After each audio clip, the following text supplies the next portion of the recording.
noite, Igreja Batista do Parque Lafayette, tudo bem com vocês? Eu mais uma vez aqui, Gustavo Albernaz, e hoje nós vamos dar prosseguimento ao nosso curso aí sobre Abacuque.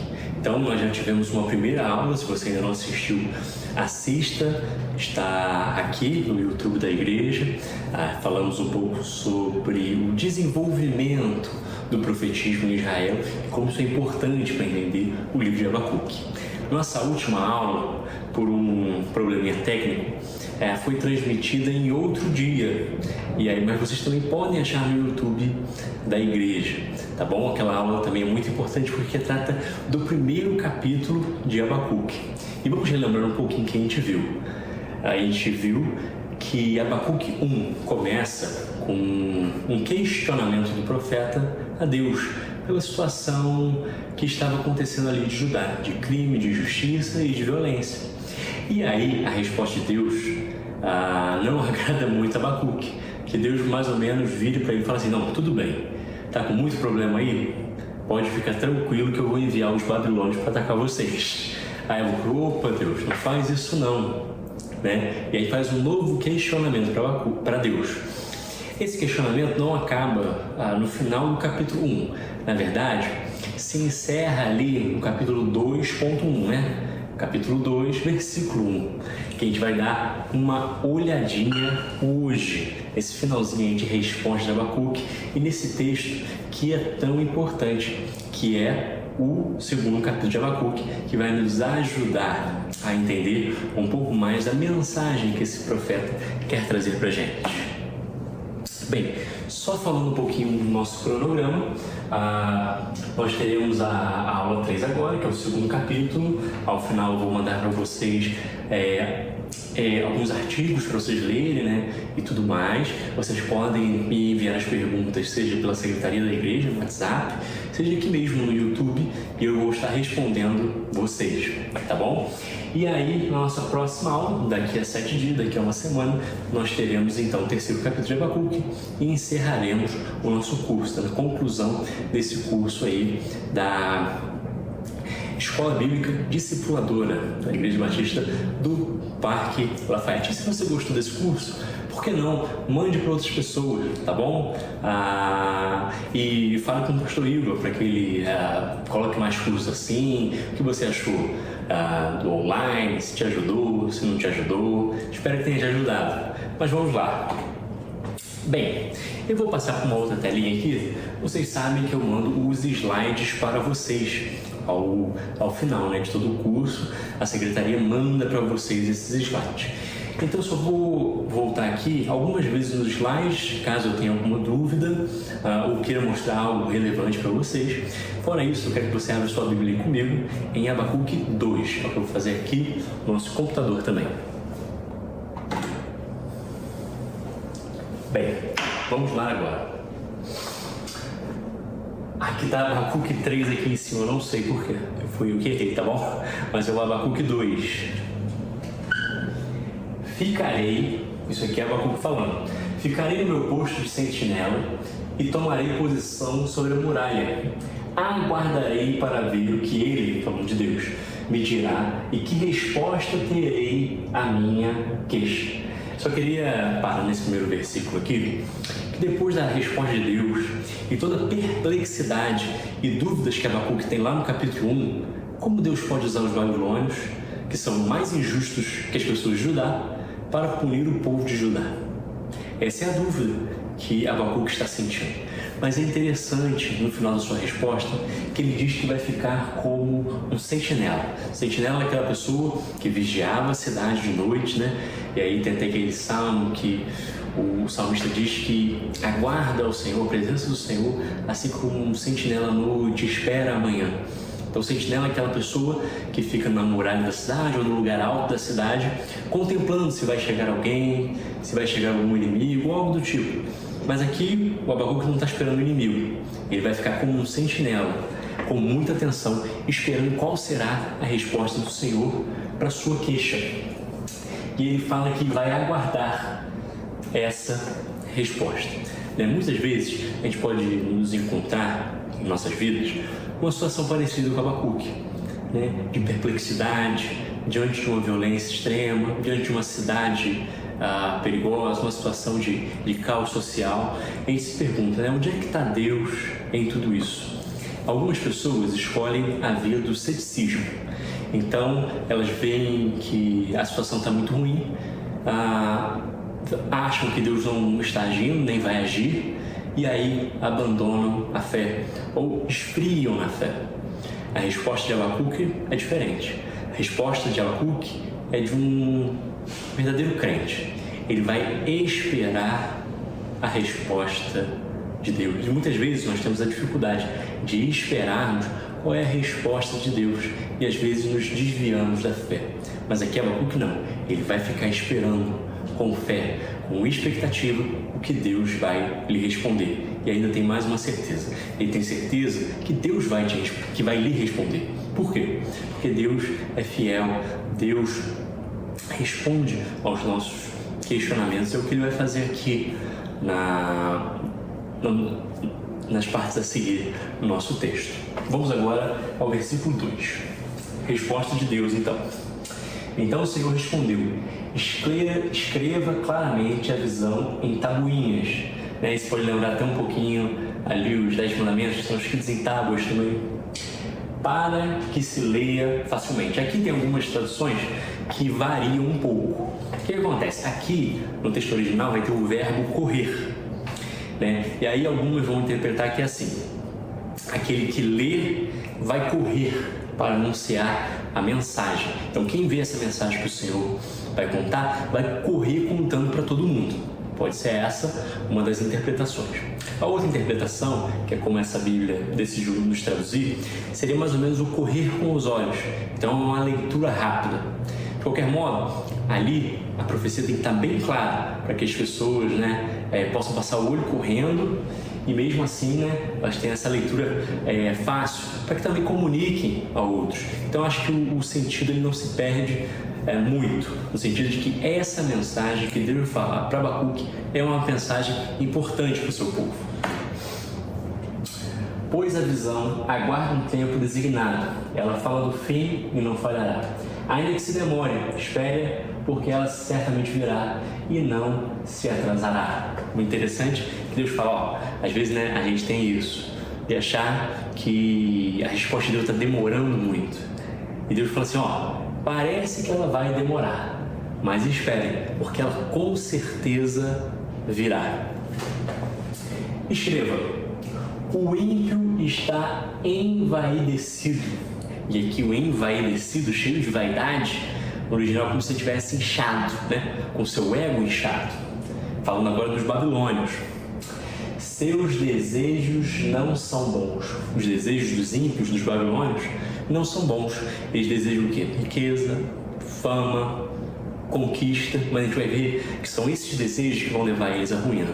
E o nosso 4 aqui vai ser um dos textos mais repetidos no Novo Testamento e o principal de Abacuque, com certeza. Mas, ao contrário do ímpio, o justo viverá pela sua fidelidade. E aqui esse texto é muito interessante, porque ele também apresenta diversas versões, por causa da tradução. Talvez você tenha acompanhado aí na sua Bíblia e viu assim, o justo viverá pela fé, né? Muito em resposta ao que Paulo, né, citando aqui o texto, vai usar lá na frente, no grego, e as nossos tradutores vão usar principalmente o justo viverá pela fé, né? O lema da Reforma Protestante. É muito importante para nós como batistas esse texto aqui. Mas eu queria te mostrar uma coisinha no nosso slide, porque a palavra para fé aqui, e que a NVI que traduziu como fidelidade, é essa palavrinha aqui, beemutato. E aí, ela realmente comporta dois significados no original. Porque, por exemplo, o justo viverá pela fé. Parece então que o justo ele vive, ele preserva, ele tem sua vida preservada por causa da sua própria fé, sua fé pessoal. Já, se a gente for levar para o outro lado, o original vai falar assim: o justo vive pela sua fidelidade, no sentido assim, da fidelidade dele. E dele pode se referir a Deus. E eu acho que seja a tradução mais correta e mais fiel ao texto, né? Olha, fala aí, é fiel aí. Por quê? Porque o justo não vive por causa da sua própria fé. Mas o justo vive, ele é preservado, e vida aqui está muito mais no sentido de vida, vai além do sentido de vida biológica. É a vida como um todo. Então esse justo, ele é preservado por causa da fidelidade de Deus, porque ele é fiel. Então Abacuque pode estar olhando aquilo tudo ali, e sabe como ele vai ser preservado? Sabe como ele pode ter certeza disso? Que ele vai ter vida. O fiel tem vida por causa de que o seu Deus, ele mostra fidelidade. O nosso Deus é fiel, por isso nós devemos mostrar fidelidade a Ele, porque assim nós viveremos de uma maneira plena, não só uma vida biológica, mas uma vida espiritual, também biológica, física, emocional, sustentada por Deus. Nossa confiança, então, não está baseada em nossa própria fé, porque a nossa própria fé é muito vacilante, talvez até menor que um grão de mostarda. Mas a fidelidade do nosso Deus é que realmente sustenta o justo. É a fidelidade de Deus que Abacuque agora está olhando e falando assim: não, eu posso confiar nesse Deus, porque esse Deus se mostra fiel para comigo. 5. De fato, a riqueza é ilusória, é aquilo que os babilônios estavam procurando. E o ímpio é arrogante e não descansa. Ele é voraz como a sepultura e como a morte. Nunca se satisfaz, apanha para si todas as nações e ajunta para si todos os povos. Falando aqui então da ganância da Babilônia, que a gente viu descrito lá no primeiro capítulo, principalmente a questão de que seu exército é grande e tudo mais, e agora Deus está falando deles. São pessoas arrogantes, são pessoas violentas, né? É um eco aí também no primeiro capítulo, mas que tudo aquilo que eles buscam, a riqueza que é ilusória, o ímpio que é arrogante, não descansa, né? Tudo que eles estão querendo, você vai ver no final que vai levar eles à ruína. E aí a gente chega aqui a uma parte muito interessante. Aqui vai seguir uma sequência de 5 ais, né? O ai aqui, o ai, né? Parece até que eu falei como pastor de vocês, né? Parece até que eu falei mineirês, mas não. O ai, né? É usado 5 vezes aqui. E geralmente o ai é usado para falar sobre uma lamentação. Só que no sentido que Abacuque usa aqui, quem vai falar esse ai é o povo que vai ser atacado ou já foi atacado pelos babilônios, no sentido sobre o que vai acontecer na Babilônia. Então isso é uma ironia, né? É mais ou menos assim, um ai podia ser, então dizer assim, coitado deles, entende? Então é usado em outras literaturas para alguma coisa no sentido de uma lamentação, mas aqui é uma lamentação irônica, que os próprios cativos vão falar para a Babilônia, né? No sentido, a coisa vai ficar tão ruim para a Babilônia que até vocês vão ter pena deles, hein? Olha só. Todos esses povos um dia rirão, tá vendo aqui a zombaria, a ironia dele com canções de zombaria e dirão: ai daqueles que amontoam bens roubados e se enriquecem mediante a extorsão. Até quanto isso continuará assim? Então esse primeiro ai, essa primeira condenação para a Babilônia é sobre um erro deles. Qual é esse erro? Eles roubam, eles vão lá e pegam aquilo que não é deles. E Deus não fica alheio a isso. Deus está olhando o que eles estão fazendo.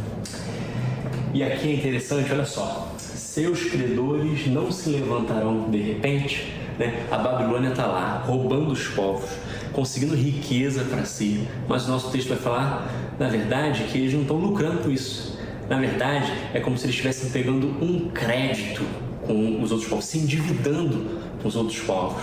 E aí essa fatura desse cartão de crédito aí vai para as alturas. Não despertarão os que o fazem tremer, agora você se tornará vítima deles. Então, aquele que roubava dos outros, isso vai vir com uma cobrança. Aqueles que são levados e tudo mais, eles não estão juntando riqueza para si. Eles estão juntando, então, os babilônios, dívidas para si. Porque você saqueou muitas nações, todos os povos que restam o saquearão. A gente vai ver isso muito nesse texto, nesse sentido aqui, muitas nações. O Senhor não está olhando somente para Israel, mas todos os povos que a Babilônia vai lá e oprime, também é uma opressão contra pessoas que Deus criou. E Deus quer o quê? É a salvação delas, quer o bem delas. E aí vai lá a Babilônia e está então abusando dessas pessoas. E aí o Senhor não está certo também para essas outras nações. Pois você derramou muito sangue e cometeu violência contra terras, cidades e seus habitantes. Você lembra quando Abacuque questiona Deus? O Senhor, tem acontecendo tanta violência e o Senhor não está de olho? Não, ali, ó. O Senhor sabe toda a violência que Judá cometeu e sabe também toda a violência que os babilônios cometeram. E agora temos o segundo ai. Ai daquele que obtém lucros injustos para a sua casa, para pôr seu ninho no alto e escapar das garras do mal. Então, os babilônios eles estavam conseguindo, essas riquezas injustas, roubando de outras pessoas, achando que iam construir um ninho para si, no alto de um monte. No sentido assim, de que as riquezas podem dar segurança para eles, Muitas vezes a gente vê em nossa sociedade, no jornal, dá isso direto, pessoas que passam, por exemplo, golpes com outras pessoas e tentam e se enriquecem com aquilo. E aí depois são pegos. O que eles estavam querendo é a segurança que o dinheiro traz, ou talvez o status que o dinheiro traz. Mas olha só, esse ninho, essa sensação de segurança, é uma sensação falsa. É uma sensação falsa para os babilônios. Eles acham que com essas muitas riquezas eles estarão protegidos, assegurados quanto que pode acontecer com eles. Não é bem assim. Você tramou a ruína de muitos povos, envergonhando a sua própria casa e pecando contra a sua própria vida.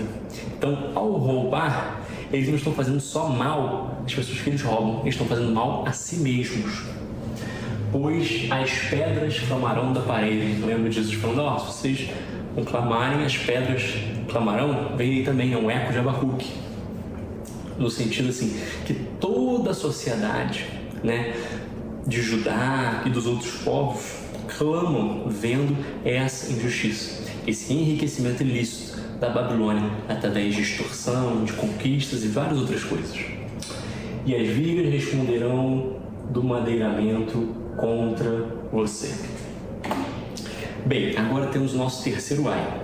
Outro erro da Babilônia, que o Senhor não está alheio, são os homicídios e os crimes.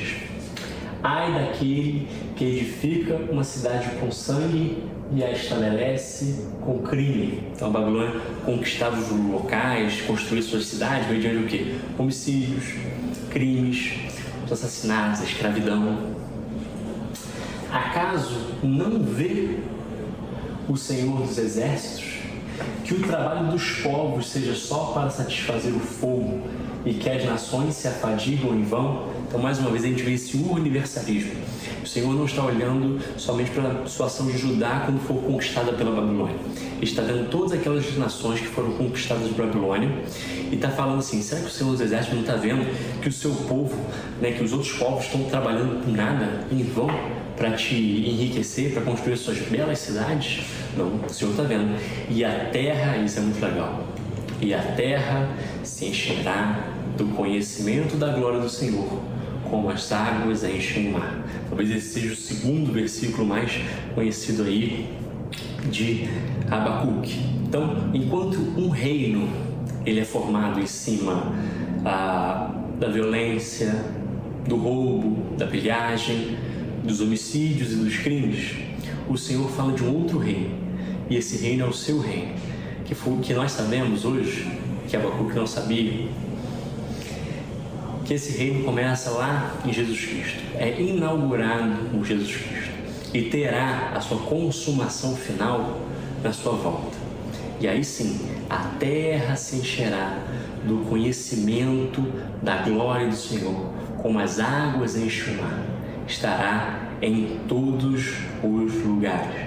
Nós podemos acreditar nisso. Às vezes a gente olha para a situação e vê, nossa, esse mundo está caminhando para o pior, para cada vez pior e tudo mais. Mas nós temos uma certeza, nós temos uma esperança escatológica. Essa esperança escatológica é que o Senhor virá. Teremos novos céus, nova terra. E teremos o verdadeiro rei. Um rei que não age por ganância, que não age por riqueza ou envaidecimento, mas age com amor, age com compaixão. Agora vamos para o quarto ai, que é a corrupção moral dos babilônios. Ai daquele que dá bebida ao seu próximo, misturando-a com o seu furor, até que ele fique bêbado para lhe contemplar a nudez. Aqui, o Abacuque está fazendo, o Senhor está fazendo, aqui no texto do livro de Abacuque, uma comparação entre aquela pessoa que dá bebida, alcoólica, para outras pessoas encher a cara, se embriagar, ficar nu, trazer vergonha, com aquilo que a Babilônia fazia, que era sitiar as cidades, atacar as cidades e fazer com que esses povos passassem por uma vergonha, a vergonha de serem conquistados. Beba bastante vergonha em vez de glória. A Babilônia acha que está trazendo glória para si, mas eles estão montando vergonha para si. Sim, beba você também e se exponha. A taça da mão direita do Senhor lhe é dada. Essa taça do Senhor, acho que até em Apocalipse, se não me engano, quase todas as referências à taça do Senhor se referem à ira do Senhor. Então a Babilônia, que dá bebida para os outros, nessa comparação, tomará também dessa taça, desse cálice do Senhor, e aí também sentirá essa vergonha que eles acharam que ia ser uma glória. Muita vergonha cobrirá a sua glória. Ninguém mais vai lembrar da glória da Babilônia, mas vai lembrar de sua vergonha. Tanto que hoje, se você chegar mais perto da Babilônia, você chega mais perto aonde? É no museu. É um reino que não subsistiu, mas o povo do Senhor continua sua caminhada gloriosa. A violência que você cometeu contra o Líbano o alcançará, e você ficará apavorado com a destruição de animais que você fez, pois você derramou muito sangue e cometeu violência contra a terra, as cidades e seus habitantes. Aqui existe um pouco também de, vamos chamar assim, ecoteologia. Por quê? Porque o Senhor está vendo, e alguns estudiosos dizem que essa violência contra o Líbano se refere à destruição da vegetação, do local, do Líbano, e também fala o quê? Da destruição de animais que eles fizeram. Então, o Senhor nos deu a sua criação.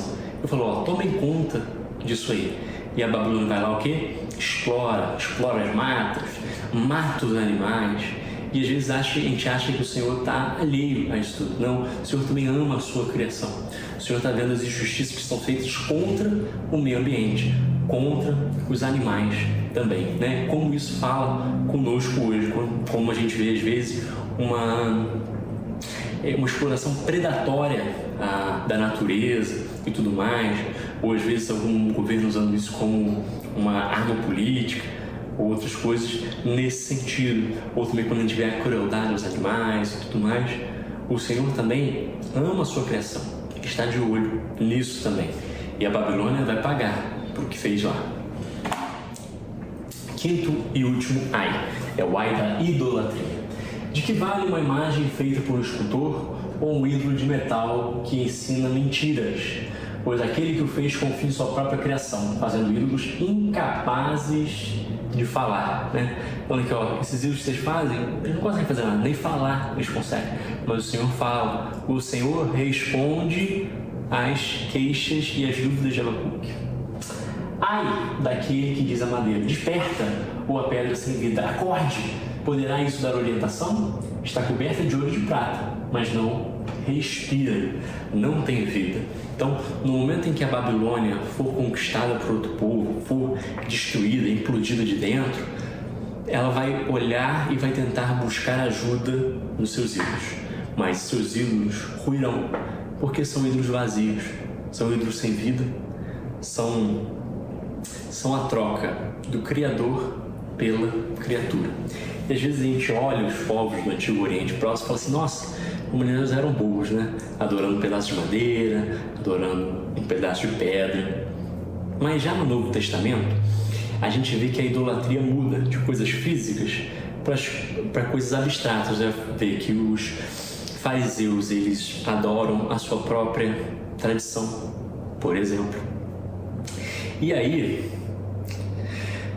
eu pergunto a você, qual tem sido os nossos ídolos? O que nós temos colocado em primeiro lugar nas nossas vidas que não seja o Senhor? Podem ser algumas coisas como o dinheiro. O dinheiro é uma bênção quando bem utilizado, mas colocado em primeiro lugar em nossas vidas se tornará mamon, se tornará um ídolo. Até as coisas boas, a família, se você colocar ela em primeiro lugar e não a Deus, você vai colocar o peso da divindade em sua família ou no seu cônjuge. E ninguém suporta o peso de ser Deus na vida de outra pessoa, porque essa pessoa vai errar, essa pessoa vai falhar. Ou talvez o seu ídolo seja um trabalho, uma posição que você almeja. Você vai falar assim, quando eu chegar lá, eu serei feliz. Está colocando esse objetivo em primeiro lugar na sua vida. E ecoa lá 1 João em nossos ouvidos, filhinhos, guardai-vos dos ídolos. Guardai-vos dos ídolos na antiguidade e hoje em dia também. Qual tem sido o ídolo da sua vida? Aquilo que você tem colocado em primeiro lugar ao invés do Senhor. Olha, a Babilônia colocou algo na frente do Senhor e aí isso foi sua ruína. Porque quando eles buscaram esses ídolos mortos, eles não responderam. Assim também, se o seu ídolo é a fama, o dinheiro, o poder, no final você vai se encontrar também vazio. Eles não vão conseguir te ajudar. E terminando esse último versículo 20, terminando nosso texto também, mas o Senhor está em seu santo templo. E alguns estudiosos falam assim, aqui ele não está se referindo somente ao templo lá de Jerusalém, mas porque o templo de Jerusalém só era uma cópia, vamos dizer assim, do templo celestial, onde está o trono do Senhor. Diante dele fica em silêncio toda a terra. Então, o Senhor está lá no seu trono. Ele está observando tudo o que está acontecendo. Nada é alheio ao Senhor. Ele sabe de todas as coisas. E se o Senhor está no seu templo, está no seu trono, ele não perdeu o controle. Apesar das coisas estarem uma confusão, o Senhor não perdeu o controle da história. E é isso que esse versículo está falando. Às vezes a gente acha que o mundo está um caos. Cadê Deus em meio a isso tudo? Mas Deus não perdeu o controle. E ainda acrescenta assim, fique em silêncio toda a terra. Em reverência, e alguns vão até dizer, um silêncio que nos leva à reflexão. Abacuque tem seus questionamentos, espera a resposta do Senhor, e a resposta do Senhor vem, dizendo que ele não está alheio. Ele pode até usar os babilônios para cumprir os fins que ele quer de maneira misteriosa. Mas aquilo que eles fazem não está alheio ao que o Senhor está vendo. O Senhor quer justiça, quer o bem. Eles estão fazendo mal, eles estão fazendo a pilhagem. O Senhor também os julgará pelaquilo que eles estão fazendo. O que eles buscam é riqueza, glória e fama. Esses vão ficar sem nada. Mas o justo, que busca a resposta do Senhor, esse sim viverá. E você pode confiar no nosso Senhor, porque o justo vive pela fidelidade do nosso Deus. Tudo bem, pessoal? Nós terminamos aqui mais essa aula, no capítulo 2 de Abacuque. Eu espero que você tenha gostado dessa aula. Se você gostou, faz o seguinte, comenta aqui, coloque aqui nos comentários, vai ser muito legal. Tem alguma dúvida? Coloque também aqui nos nossos comentários. Só mais uma coisinha, então, nossas tarefas para a próxima aula. Leia o 3º capítulo de Abacuque. Esse 2º capítulo encerra de uma maneira abrupta. o Senhor respondeu. E aí? O que agora Abacuque vai falar? Ou será que o Senhor vai falar agora? A resposta na próxima aula e no capítulo 3 de Abacuque, que você acha aí na sua Bíblia. Leia, esteja preparado para a próxima aula. E dessa vez eu vou enviar 2 textos. Um texto vai falar, é o mesmo autor, um vai falar sobre o capítulo 2 de Abacuque, aquilo que eu esqueci, né? Seja por negligência, seja por esquecimento mesmo, vai estar lá e esse texto vai complementar essa aula. O segundo texto do mesmo autor, que é o Luiz Saião, vai falar sobre o problema do mal em Abacuque, né? Abacuque se pergunta, por que tanta coisa ruim acontece e Deus não vai fazer nada? Bem, o Saião ele tem uma resposta muito interessante para isso. E essa resposta, que tem muito a ver com o capítulo 2, que é o justo vive pela fidelidade, você vai saber só lendo esse texto. Eu tenho certeza que você vai gostar muito. Tudo bem, pessoal? Vamos orar para encerrar. Envie essa aula, se caso você tenha gostado, para algum amigo, algum conhecido. Fala com aquele irmão da igreja que só viu o primeiro ou não viu nenhum, para ele ver todos e participar aí dessa nossa discussão, dessa aula gostosa sobre Abacuque, tá bom? Pai eterno, Pai de amor, muito obrigado, Senhor Deus, por mais esse dia. Muito obrigado, Senhor Deus, pela Tua palavra. Muito obrigado, Senhor, pela Tua fidelidade. Senhor, se estamos cometendo algum dos erros que a Babilônia cometeu, estamos sendo arrogantes, estamos sendo inchados em nosso ego, Senhor, torna-nos humildes diante de Ti, porque nós não vivemos pela nossa própria força, mas pela Tua fidelidade, e que confiemos sempre que o Senhor é fiel para conosco. Em nome de Jesus que nós oramos. Amém. Falou, pessoal. Até a próxima aula. Fique com Deus.